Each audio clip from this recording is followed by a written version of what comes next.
Mario, VP of Marketing, Insights, Loyalty, and Monetization Platforms. That's a heavy title. A lot of stuff. Iris, I said I wouldn't call on you first. You just got here. But the biggest sporting event in the world, FIFA World Cup. Yeah, you could clap. You might not be able to get tickets, but you can clap. I'm trying to work on it as well. Lauren, Senior Director of Ecommerce at Howler Brothers, super cool brand that's in Austin. And Sam, Director of Digital Marketing for an iconic brand, KFC. Thanks for hanging out, guys. So we're going to start with the little icebreaker. What's a song, if you guys are in your car alone, that you wouldn't skip? You could tell me some guilty pleasure songs. No, let's see, are we working? Can y'all hear me? Perfect. I don't believe in guilty pleasures. I think if it makes you happy, then that's totally fine. I love Charlie XCX, so I'd say anything from Brat, I'm keeping on in the car. Perfect.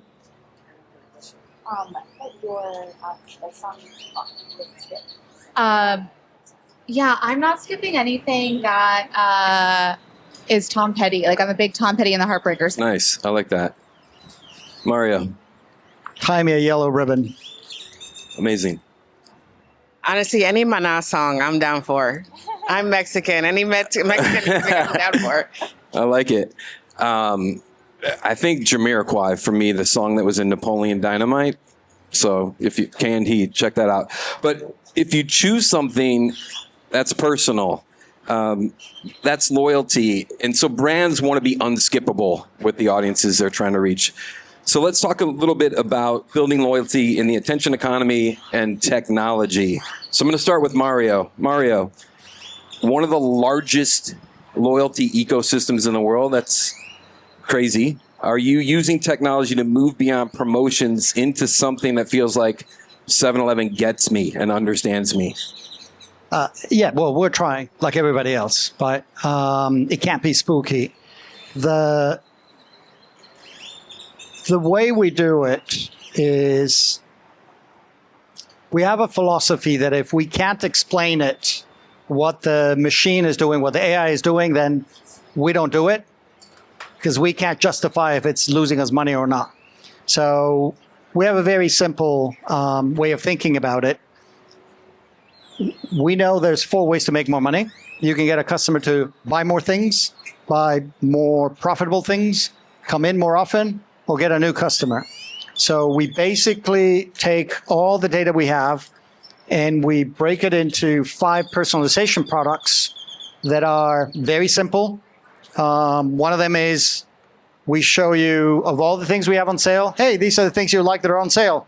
Customers are happy with it. It's not spooky at all. We have one called Mission Migration. If you are, for example, a hot drink only customer, what do we need to do? Well, we need to buy you something else. So we give you a lot of promotions for coffee and a donut or beer and something else, beer and chips. We have another one called Pump to Store, which is you're at the pump. Hey, you're right there. You're like 10 feet away from the store. What do we need you to do? We give you a deal. So we do it in a very simple way. Yeah, it feels intuitive. So Sam, KFC consistently wins in culture. How are you building loyalty in this hyper-competitive category that you're in? And kind of the impression wars, do impressions matter? Well, impressions definitely matter. But I think that when you're in a really competitive ecosystem, and especially if you're a legacy brand where people have like preconceived notions about you, you need to be super aware of the role that you play.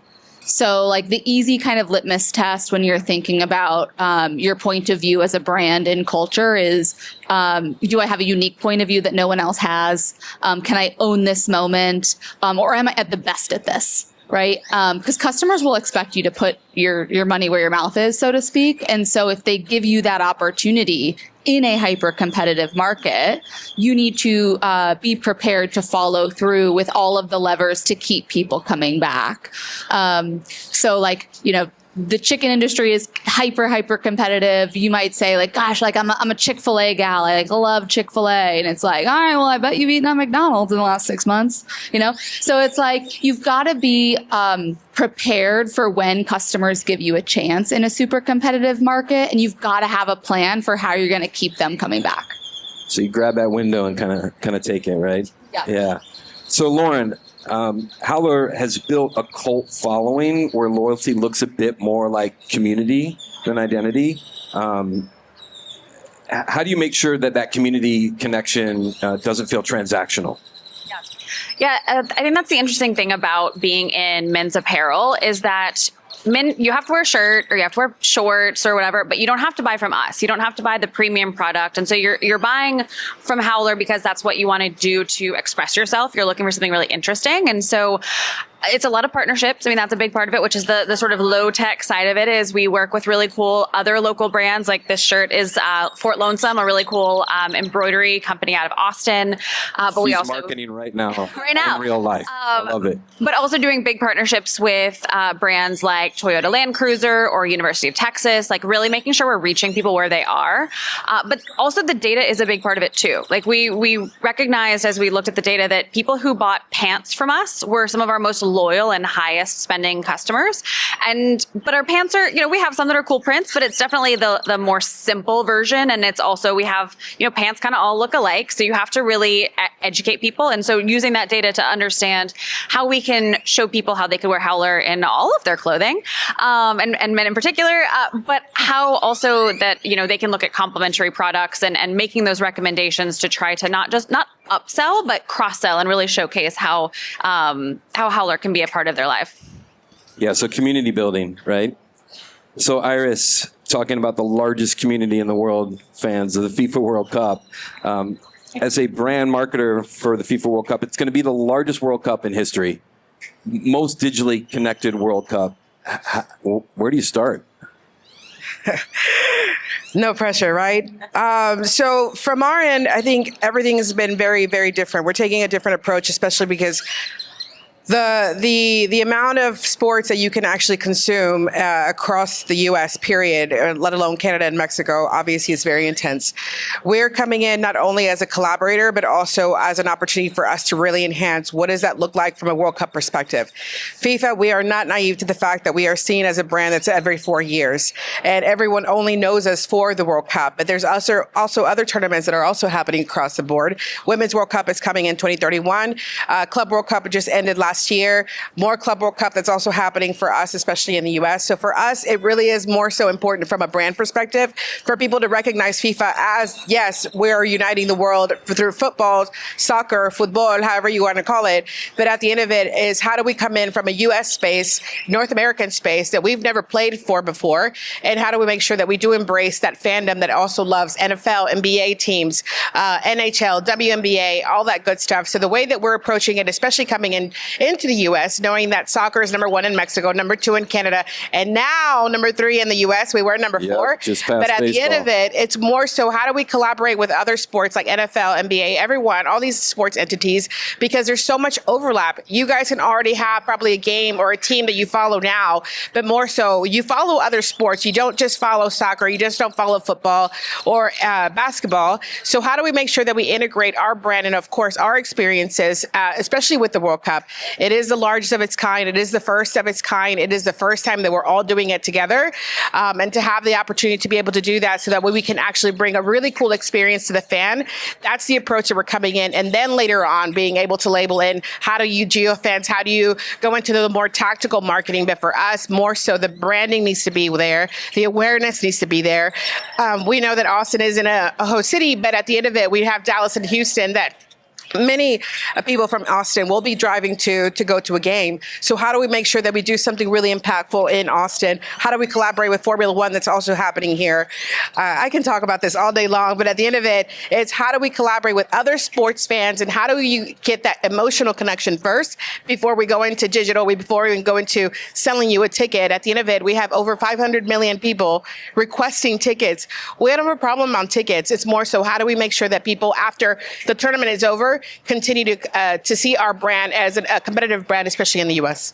So one push, I like that. The Are you building loyalty for FIFA or the clubs or players, or does it even matter? You want the people to pay attention. We're building loyalty for FIFA. The teams and the clubs are going to come, just like NBA. I can sell you on Dallas Mavericks all day long. I used to work there, and I'm a fan. But at the same time, at the end of it, NBA is trying to get NBA fans, not just local fans. So for us, I'm trying to get FIFA fans and loyal fans there, because everything else afterwards, it'll trickle after. So for us, it's more so the fan and understanding of the brand and what we do and all the tournaments that happen before we get you to buy into a ticket for a local game. Love it. Thank you. We've heard a lot of culture. People talk about culture all the time. To me, it's an important place for brands to play. So I'm going to go to Sam. KFC seems incredibly agile, which is always really impressive to me as a marketer. Is being safe now the riskiest move? And how do you turn these big viral cool moments that you guys create into long-term loyalty? Yeah, I mean, you rent relevance on a daily basis, like easy come, easy go. And so there's an upside and a downside to that. Write that down. Yeah. Rent relevance on a daily basis. And it's true. It is very true. And so you've got to be really choiceful around when you are going to lean in and divert your resources to move mountains overnight. It's really not easy, but it's worth it if you select those moments correctly. So going back to, if you've got a unique point of view, if you're able to put your money where your mouth is and you can back it up and you think like, gosh, this is a moment to lean into, then definitely do it. You do have to build the infrastructure to be able to do that. You have to plan for the unpredictable. It sounds kind of cliche, but like you've got to do it. How do the approvals work? Yeah. I have a very friendly legal team that I meet with regularly. That's very, very important. But in all seriousness, if you can have a marketing engine that's like running your day to day, and you've got your processes that will keep moving without constantly needing to like jump in on those things, then you'll be able to divert resources when you've got to move really quickly. And you say, hey, this is the moment. This is why it's the moment. Like, let's all get behind it. But you build trust with your colleagues and your legal teams and your creative teams when you are choiceful in what you're doing. The fastest way to demoralize your teams and not get really effective work quickly is when you're constantly asking for those things. And so it starts with being really choiceful. Yeah, you guys look very comfortable, very smooth in the marketplace, but I know behind the scenes there's got to be a lot to pull those things off. Let's go back to Mario. Mario, I was looking at your Instagram earlier today, and it looks like a lifestyle brand. So to be at scale, how do you use tech to segment into micro communities, and how did you tap into car culture and become sort of this third space for car culture? Well, we didn't use tech to the tech that. I love that. So we just didn't, right? It's something that happened organically. We have a belief that if you want to appeal to everybody, you will appeal to nobody. And there's this, I don't know if anybody has read it, there's a really good article online that's been copied many times called The Internet is Tokyo, which basically the thesis is if you really want to go to scale really big and be viral, you need to go very, very, very niche and have a very niche culture embrace you. And that's what happened with cars. We just noticed that a lot of people that were tricking up their cars were showing up at 7-Eleven, and it was sort of a cool thing, taking a picture of your car, your tricked up car outside of 7-Eleven, because of the stripes and the glow and all that. So we embraced it. We started hosting car meets. We got super duper internationally, we didn't know this existed, but there's internationally known car photographers to come in. Then we had some people that were specially coming into the car meets to detail the cars before they took a picture. And it just grew. And if we had analyzed this as a business does, it's fewer than 1% of people in the car trick up their cars, in the US trick up their cars. But there's about 25% of the people in the US that think, ooh, that's very cool. I would never do it in my own car. My wife would like take the keys away. But I really like looking at that. we've done it in such a natural way, and I love that you said that it wasn't an insight or data that We don't monetize it. right? We really don't monetize it. We don't try to make Yeah. any money. We invest in that car culture. We bring the photographers. We host the car meets. Right. But we don't monetize it at all. Yeah, when brands lean into culture in the right way and create spaces for community to build and not try to monetize it, I think it really helps brands stand apart. So nice work there. That's pretty amazing. Thanks. So back to Howler Brothers, Lauren. Let's see. Brand loyalty looks like identity. We talked about that a little bit, just hanging out in the back there. It lives in analog spaces. So surfing and like every piece of content that you guys put out makes me feel like I want to hang out with those people.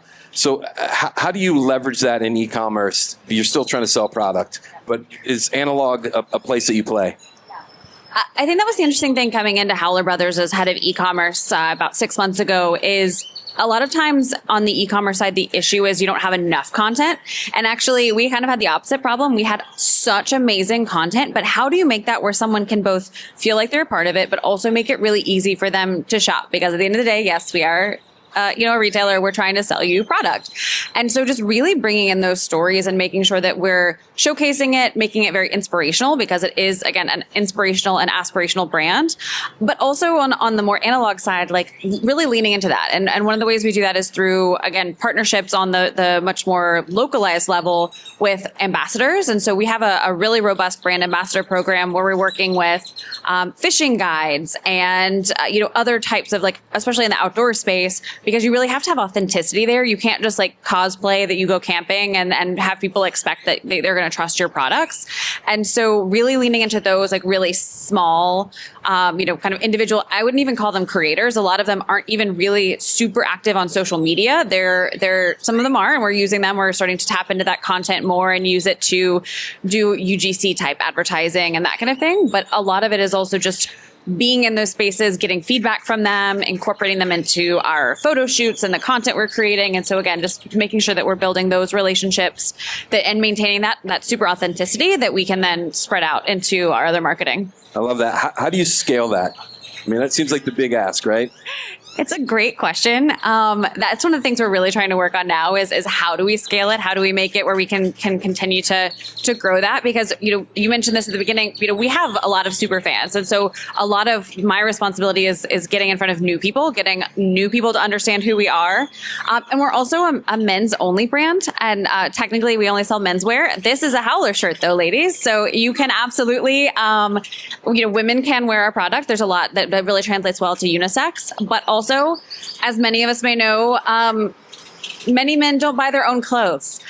Women buy them for them. And so also tapping into other audiences. So it's also about not just scaling the content we have, but scaling authenticity into different areas. And how do we get the women to think that their husband is going to look really great in this shirt, not just the man to want to buy for himself. And so, kind of blending those things and thinking about not just scaling what we have, but just differentiating and the different audiences we can speak to. Amazing.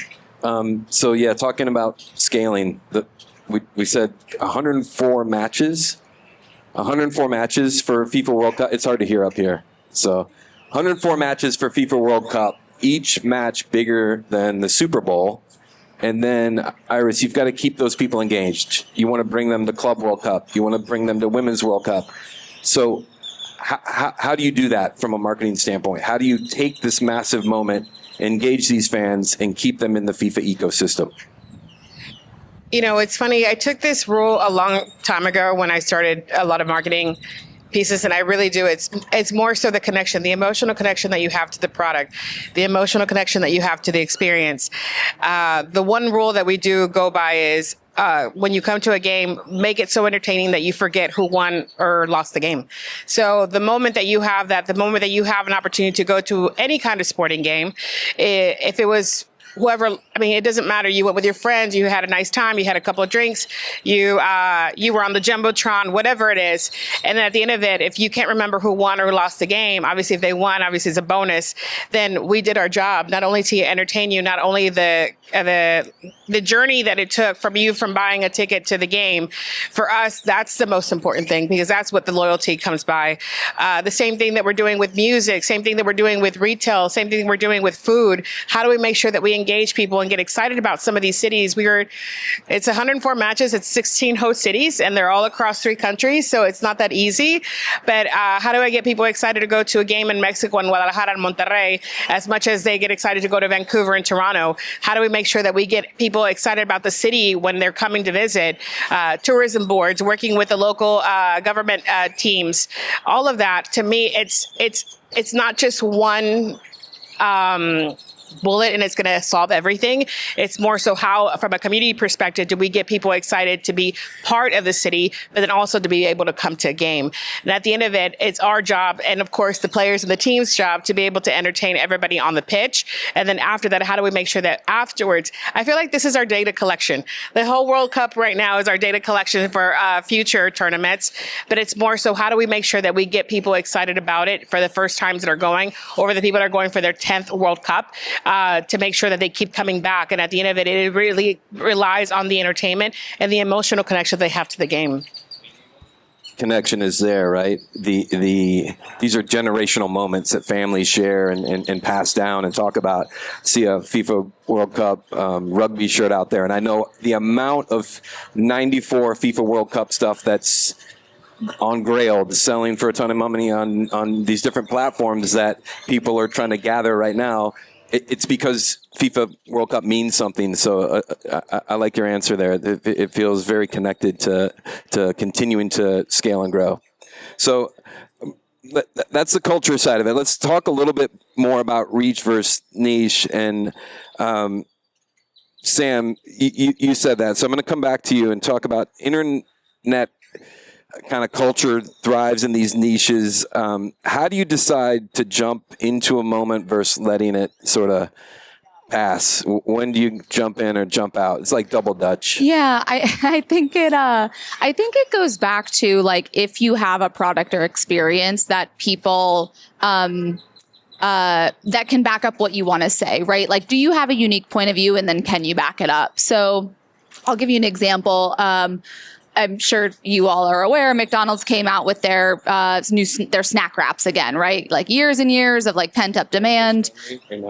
I think a little healthy competition is always a good thing. So they bought so much chicken that it literally changed the economics of chicken for like all the players in the market. Like, it drove all chicken costs up, right? And so it was just a little bit crazy to us as like the house of fried chicken. We hand bread all of our chicken in restaurant. We make every single batch fresh. None of it goes from the freezer into the fryer. And so we just thought, like, this is insane. Like, we've got to own this. And so that felt like a moment for us to jump in on. But we put our money where our mouth is, right? Like, we said, come in and get 5 tenders for $5. And not only was that one of our best digital sales weeks of the year, but we also had incredible retention on those people that came in during that promotion. And so that's what you're chasing, is not just this like flash in the pan moment. Like, it's not enough for you to get like a cutesy meme out there, because at the end of the day, we're all trying to like build loyalty over time. And so thinking about like, what are those moments where you really have something to say? And then can you back it up, whether it's with the operations or the value construct, or the experience that you're going to provide customers, so that like what you're giving them is really worth their time. And once you've got them, what's the next move in that moment? Yeah, I mean, you've got to build a loyalty program, and that's a really large word, right? Like, that could mean a lot of different things to a lot of different people. For us, like, we are really effective in the CRM space. Like, that's critically important to be able to communicate frequently. But for other brands, it's around points mechanisms, or it's around like fantastic experiences, like neighborhood experiences that make people want to come back. So just ensuring that you have the follow through in a true multi-layer marketing campaign is really critically important for long-term success. Yeah, great. I love the triggers. So Mario, let's go back to you. So 7-Eleven is on its way to becoming one of the largest commercial radio networks in America. Is that true? We already are. They already are. We already are. We have 500,000 listeners every hour of every day. Unbelievable. I've heard you say that 90% of transactions still happen in store, and most of those are impulsive. That happens to me when I drive home from work. I stop at 7-Eleven and I buy stuff I don't need. Are you, in my head, in those moments, triggering me to, or influencing me to buy these impulse things? How does that work? Yeah, so, well, to correct the stat, it's more than 95% of the transactions happen in store. Almost everything we sell is an impulse purchase. And so as impulse purchase, one of the things we need to do, and this is the holy grail of advertising, you want to influence the consumer at the point of purchase before they decide what to buy. And so what we decided was that screens was not a way to go, because we can't guarantee the customer is going to be looking at a screen before they decide. But audio helps us in two ways. One, it changes the ambience of the store, and there's a lot of research that shows that the kind of music that gets played can influence what people buy, and we're using that. But the other one is, if you make the creative in the store very, very, very punchy, but we call it conversion creative, you can actually influence the sales. And so we have a platform that has all the ads are streamed to every store individually. The platform that is streaming the ads, it's tied to our transactional database. So every single day, the platform is figuring out, okay, this is an ad for Red Bull. What stores are selling Red Bull? At what times a day? We optimize the ads to play at that time of day, and then we look if there's an uplift or not. If there's no uplift, we stop playing the ads in that store, and we go to somewhere else. So it is actually quite sophisticated. But yes, we are the biggest radio station in North America, by far. I mean, it's unbelievable. Do you feel like your own media channels are a competitive advantage, obviously? Well, we're trying to be that. And so for retail media, it's important. But then there's other things that we could do with the music in the stores. So, for example, I don't know if you know Harry Styles. Anybody know Harry Styles? Yeah, he just launched a new song. He was sitting in his bed in his hotel drinking a big gulp, right? And we called him. We called his agency and said, we didn't pay him for that. He did it organically. We called his agency and said, hey, maybe we could do something. We don't have any money. Well, we have the largest radio station in the United States. Maybe we can be friends. And so we're opening opportunities like that. We have a deal also with a very, very large concert promoter. Let's say that the Backstreet Boys are going to be here in a couple of months. Maybe our stores in Austin start playing a lot of Backstreet Boys music in high frequency, high rotation. That helps. So there's a lot of things that we can do that are not only playing ads in the store. Super impressive. Yeah. I like that. I mean, that crossover between culture, music, and driving people to feel comfortable in the space, make impulse purchases, but also direct them into other places as well. And that connects back to sort of this third space of 7-Eleven is super exciting. I like it a lot. So thanks. Iris, so how do you use technology to make a global audience feel like communities? You mentioned being in different countries, different cities, supporters groups, this hyper-localization, the future of global fandom. How do you connect in Mexico City or Dallas and feel authentic to those spaces and to those cultures? Well, I think this is where, one, I don't want to respond for the host city. So with 16 host cities, we have 16 host city committees. And I think, one, they've been doing such a great job to not only connecting with the actual city to make sure, one, to bring relevance to the brand, but also to bring awareness of the tournament being hosted in the market. But the biggest thing for us, there's so much crossover. One of the things that we do is, one, every single marketing campaign is in 6 languages. We always have to consistently have 6 languages. It's not about even though we are being hosted here in North America, we also have to have everything in German. We have to have everything in French, Spanish, English. So for us, it really is important to see it not only from a local perspective, but it has always been global. So for us, the host cities do such an amazing job to make sure that, one, Austin is aware of what's happening in Houston and Dallas, Kansas City, Seattle, San Francisco, to make sure that the surrounding cities are also invited to come and, of course, experience the same thing that everyone is invited to do. So for us, it's not so much the tech side. And yes, there's a lot of technology behind the scenes that we're working on, not only with our app and, of course, everything that we do for our FIFA channels and global channels and FIFA Plus, but it's more so I go back to the same thing in the sense of we go back to the roots of what's happening in the market. How can we make sure that we engage people of you? I mean, before this, how many of you guys have been to a World Cup before?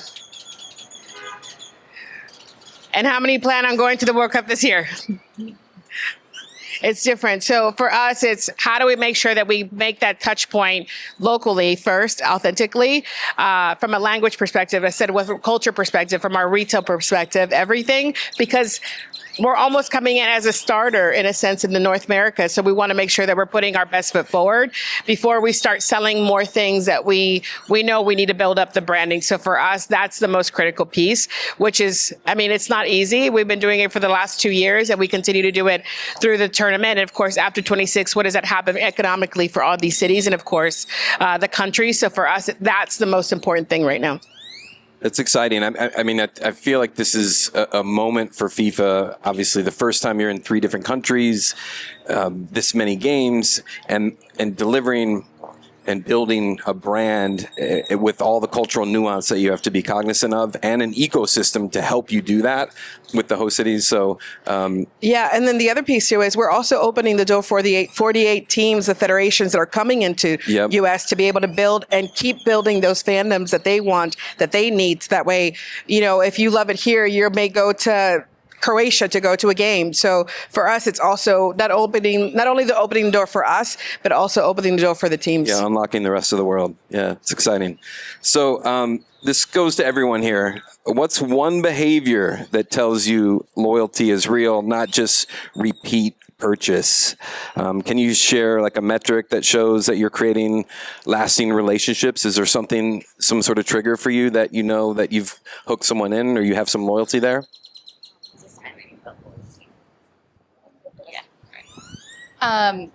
Something that we look at is changes in behavior. There's a couple of metrics we can look at. We like to call it same customer sales, or same customer frequency, or same customer change, essentially. So across any metric, that's something that we're looking to do. You're always going to have a spectrum of loyalists, right? You know, for some people, being loyal might mean going to a brand once a year. For other people, it might mean going 30 times a year. And people are unique and different, and that's okay. You should not have a metric where it's like, we need to get everybody to do this one thing. Like, that will never be effective. And so something that we really look at is on a customer level, how are we changing behavior? And then measuring our success on how much we are creating change, less fixated on the actual nominal metric of the average, right? Yeah. We also look at a new versus returning customer metric. You know, it's pretty classic metric. But one of the other things that we will look at is we have our big seasonal releases. We do a spring release and a fall release, like a lot of retail. But we also have what we call extras, where about once a month we'll have something else. It could be something that's really funky that we call our mutations, or it could be something that's a little just more of an extension of our main line. And so the sales of those are a big gauge of loyalty for us, because you know how many people are coming back and buying those things, especially the weirder ones, and what the kind of engagement we're seeing with the product that is maybe not as classic. I like that, the weirder ones. So that proves that if I'm buying the weirder one, I'm already hooked into the brand, and I'm willing to take a bit more of a risk on the brand. That's great. One of the most immediate one that we know and notice a lot is definitely social media. When we started building the brand, especially in when we went out with the brand for FIFA World Cup 3 years ago now, we have now doubled the amount of people that follow us from the United States. So for us, that is an arrow for us, knowing that we are doing the right thing. We're also going in the right direction. We will continue to build from that. But for us, from a social perspective, the viewership and the following that we do have has doubled world. And then I know we get compared so much to the Super Bowl. And I was like, one game is 10 Super Bowls for us. So just imagine the amount of viewership and followers that we do have now. So with myself and the team and 3 of the team members that we have here from FIFA as well, understand the amount of work that we have to do behind the scenes to have a double at this point, especially the last year. Great, thanks. Well, we use the standard concept of you want to move your brand from being a trademark to a trust mark to a love mark to an identity mark. And the cars of 7-Eleven, when people identify themselves as this is me, that gives us the credibility we want. Well, I want to thank everybody. Thank you guys. Enjoyed the conversation. Thank you guys. And thanks to Brand Innovators.